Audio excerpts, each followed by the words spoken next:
Quatrième bénédiction de la Hamida. Ata honen le adam da'at, lamed le enosh bina. Nous avons deux groupes.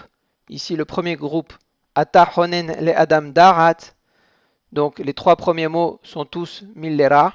Ata, honen, le adam, da'at. Celui-ci, par contre, il est millerel. Donc, on dira da'at et pas da'at. Lamed le enosh bina.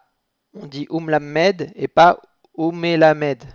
Non, le premier même n'a pas à être plus prononcé que cela. Lamed, c'est un sheva nah, donc il ne se prononce pas comme s'il y avait un sheva nah.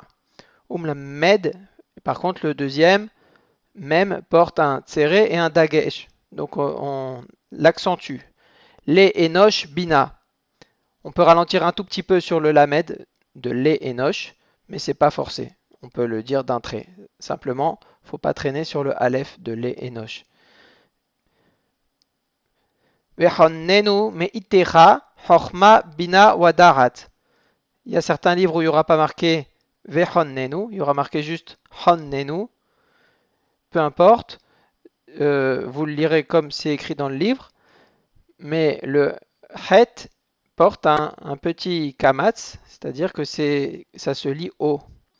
Il y a un dagesh dans le nun, vechonnenu meitecha. Donc le het, il aurait dû porter un cholam, vechon, d'accord? Et là on dit vechonnenu, c'est contracté. Mais itera, donc le tav, c'est pas meitra, c'est meitera, chochma, bina, wadarat. C'est pas chochma, c'est pas deux chaf, c'est le premier c'est un het, donc si on peut prononcer het, c'est tant mieux. C'est pas hachema et c'est pas hachma, c'est chochma. Bina wa darat. Darat, comme au début, c'est un mot qui est millerel. Wa darat. D'accord? Donc on ralentit sur le dalet de darat. Et ensuite, la hatima, donc la signature de la bénédiction. Baruch ata amonai. Petite pause pour que l'assemblée puisse répondre Baruch Baruch Shemo, ou si on est tout seul pour réfléchir à la signification du nom de Dieu et toutes les kavanotes qu'on peut avoir. Honen hadarat. Encore une fois, Honen, comme on l'a vu, le deuxième mot de la bénédiction, il est millera. Hadarat, il est millerel.